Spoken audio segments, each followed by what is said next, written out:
Don't forget to leave a like if you're stopping by, and if you're new to Geekdom 101, remember to subscribe and enable all notifications so that way you don't miss a single video. We discuss all things Dragon Ball here, movies, anime, manga, and even some video games. We've been here for 10 years and many more to come. I thank you for your continued support. Let's get to the video.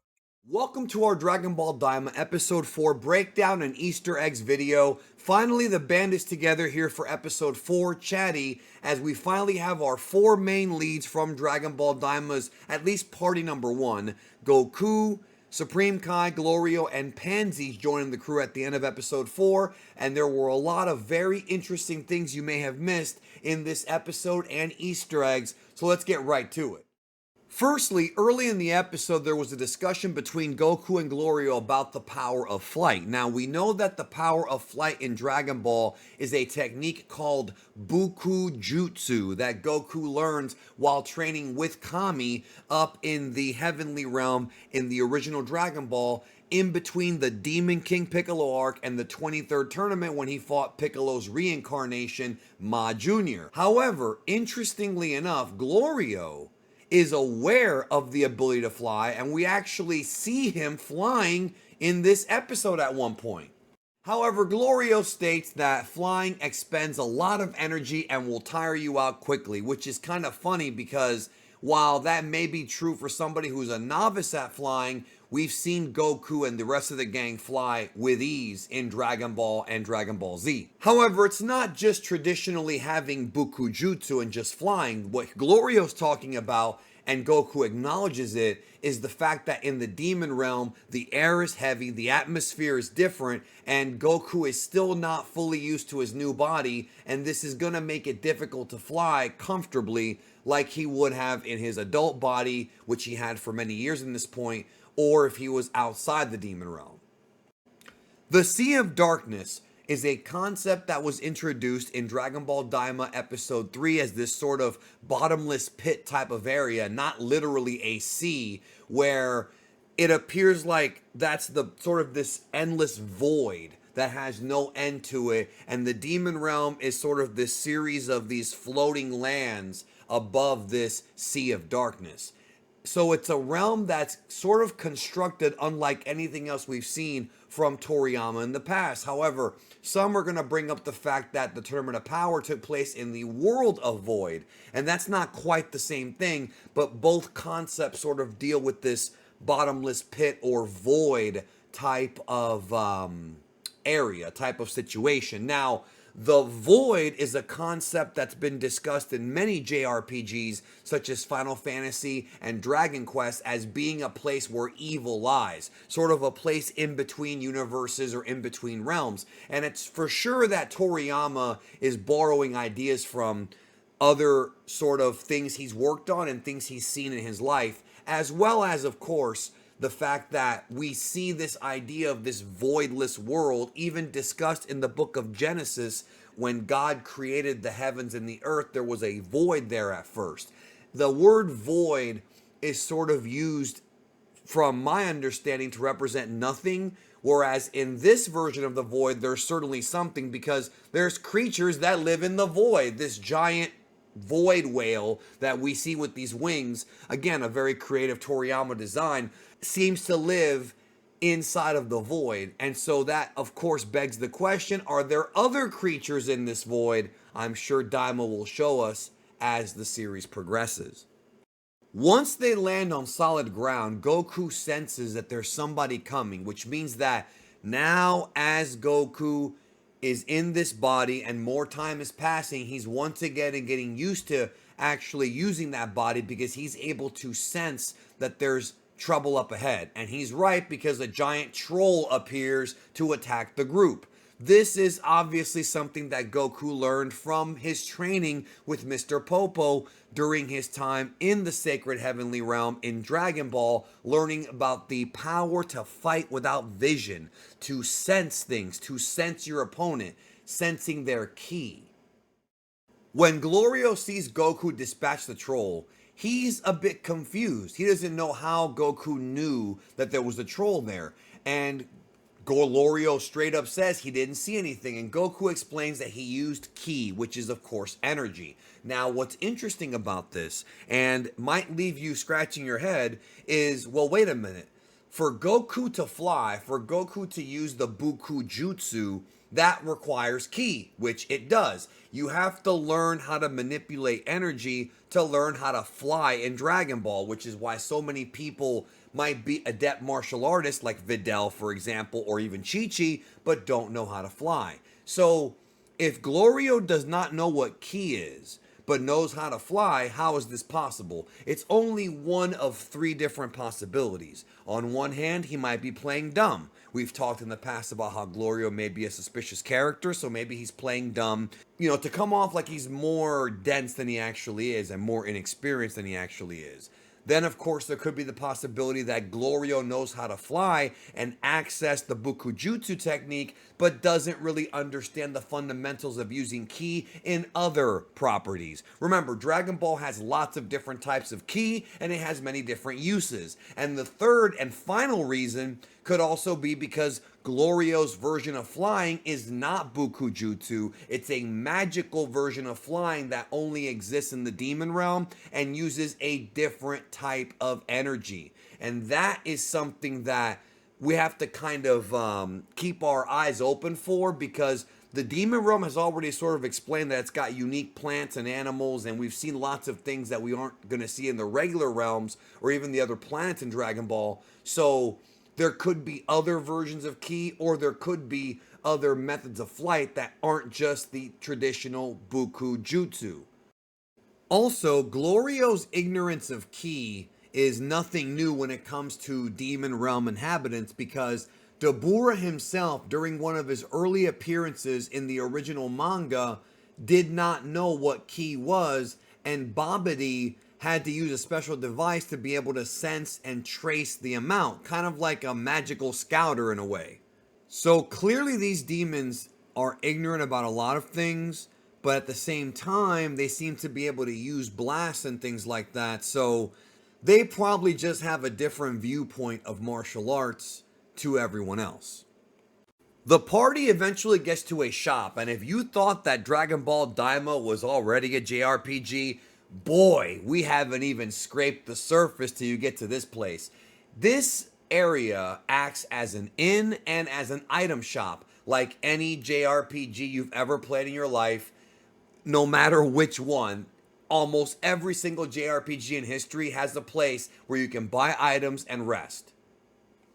The most interesting aspect, the most interesting Easter egg of this entire episode, in my opinion, was here in this shop, as we found out that the shopkeep, the family that runs the place, has these special kinds of bugs that are Demon Realm exclusive items called revive bugs that sort of work like how senzu beans work. They're medi bugs that can restore stamina if you eat it. No different than magic herbs in various different JRPGs like Dragon Quest. The most interesting bug is called a join bug, which basically acts sort of like a Potara or Metamor infusion. You take the bug, you split it in half, and two people eat it, and they fuse together to make a stronger warrior. This acts very similar to previous versions of fusion, and Goku himself even picks up on it. This, to me, makes a lot of sense. The idea of there being a fusion in Daima has been bounced around, and I even did a stream last week as part of the Super Magic Show discussing the possibilities of us seeing Vegito in Dragon Ball Daima. Now that we have a brand new method of fusing, will we see Vegito? Or, because it's bugs, they might work different than Potara or than Metamor infusion, because there's no said time limit. At least we don't know what the time limit is yet. And there's also no limitation when it comes to learning how to do the fusion pose or learning how to use the Potara properly. We don't know anything about this kind of fusion. So could this lead to a brand new fusion? Could it be a Goku and Piccolo fusion? Could it be Vegeta and Piccolo? Could it be Glorio and Panzy. It could be a number of different people. Hell, this might actually explain how the heck Kibito and Supreme Kai refuse by the end of the series, which is why they're fused again during Battle of Gods. There's a ton of possibilities, and now that we know the Demon Realm has items that act like fusion items, this opens up a world of possibilities of where Daima could go in the future or even beyond. So the use of these bugs will be something to look forward to and to keep an eye on for the future.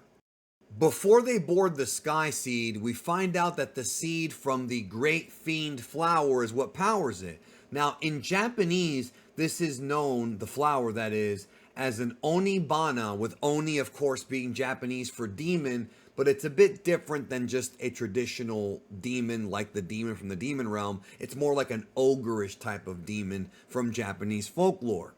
The next important conversation is had about the demonic Dragon Balls, and Glorio reveals that the Demon Realm Dragon Balls existed prior to any of the balls in the main universe. That includes, of course, the Earth Dragon Balls and the Namekian Dragon Balls. He's basically stating that he believes they are the first Dragon Balls. However, Dragon Ball Super revealed during the Universe 6, Universe 7 story arc that there are Super Dragon Balls that predate all the previous Dragon Balls, and that the Dragon Balls that we know of as the Namekian Balls were shaven off of the Super Dragon Balls, and that these Super Dragon Balls were brought into the universe by a character known as Zalama or Zarama, who has not been revealed as of today or as of this time in Dragon Ball Super or Dragon Ball Daima. So either the demonic balls actually did come before the Super Dragon Balls and somebody from the Demon Realm or Zalama from the Demon Realm brought them into Universe 6 and 7, or somebody from the Demon Realm, like for example Neva or somebody who predates him, shaved the demonic Dragon Balls from the Super Dragon Balls. It seems to me that a character like Whis, who seems to know almost everything about almost everything, would be right in that the Super Dragon Balls were the first ones. Therefore, that to me makes a lot of sense. Now, the other thing about the demonic Dragon Balls that I find interesting, although not surprising, is that in the Demon Realm, there's 3 demonic Dragon Balls representing the 3 different worlds of the Demon Realm. And each one is guarded by an individual Tamagami, 1, 2, and 3. It's not like the balls have to be found with some kind of dragon radar or some kind of device. We know where they're at. They're being guarded by a Tamagami, and whomsoever is able to defeat the Tamagami and gather the 3 Dragon Balls will be able to get a wish granted by the dragon from the demonic Dragon Balls. Glorio tells us that they have to defeat the Tamagami to get the Dragon Balls from the Tamagami, and that, of course, Goku gets excited, but that nobody throughout history has, as of yet, been able to defeat them and obtain all 3 Dragon Balls. So that's very ominous, to say the least. Glorio himself says that as far as he knows, no one has ever gathered all 3 and had a wish granted. Goku's excited, of course, because there's only 3 Dragon Balls and it's an opportunity for him to face off against a new opponent, but it's never been done before. This is not the first time we've had lesser Dragon Balls than 7. As I said in my previous Easter egg videos, the Cerulean Dragon from the Granola arc only had 2 Dragon Balls. So the idea of every set of Dragon Balls being 7 was changed with the Granola arc, and it seems to be that way in other realms and other sets of Dragon Balls besides just the ones that we already knew of prior to Daima. When Goku inquires about the location of the Tamagami, he reveals that they are in the point farthest from Warp. So it's the opposite direction from Warp, so on the other side of the Demon Realm. Time will tell if they're on that opposite side of Warp in all of the realms, or if they're in different locations depending on which realm we're talking about.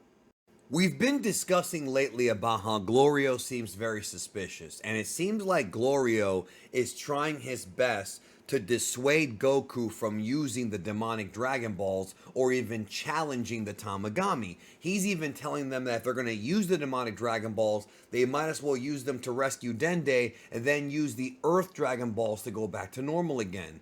And there's a very strange moment after this is said, a very strange moment where Glorio and the Supreme Kai are staring at each other, and it's very ominous and weird, and it reminds me of the moment they had in episode 3 where you can tell that the creators of the show and that, you know, Toriyama himself may have been sort of foreshadowing this lack of trust between them or something shady going on. Like I said, there's a lot of mysteries to this Glorio guy that are sure to be explained later, but he seems to have some kind of ulterior motive.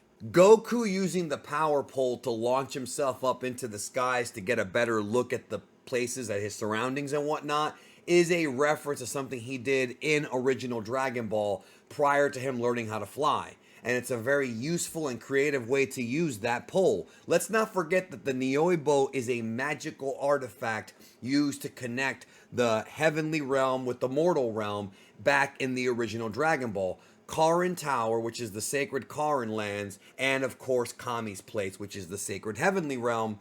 And so that's why this isn't just a random old stick. It's actually an artifact that was, you know, that's a deity's artifact. It's a special magical artifact more than just a weapon.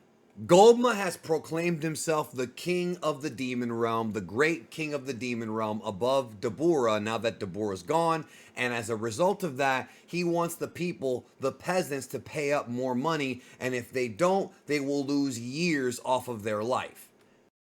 The militia working for Gomah in the third demon realm was revealed to be known as the Gendarmerie. However, that's a very strange translation because in the Japanese version, they are instead called Kempeitai. Now, the Kempeitai is a reference to Japan's military police from 1881 to 1945 that committed various war crimes during World War II.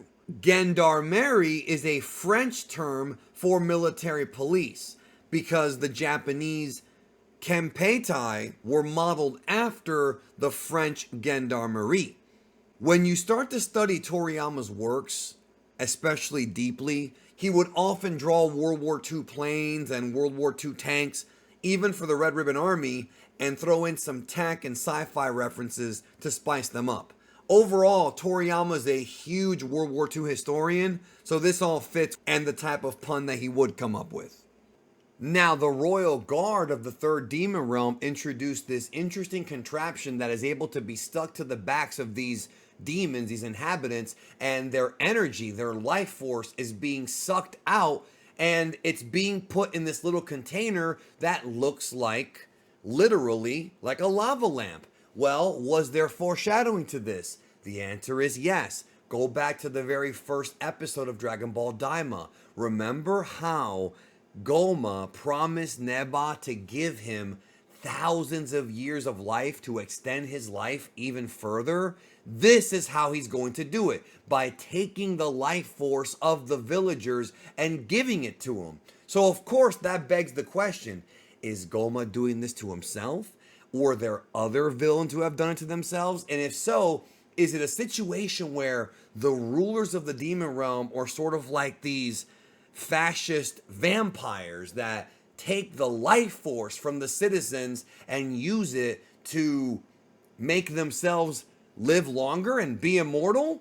It sure as heck sounds like it, and the foreshadowing and clues are there. I mean, to me, it's a situation where the ruling elite suck the life force out of the common folk.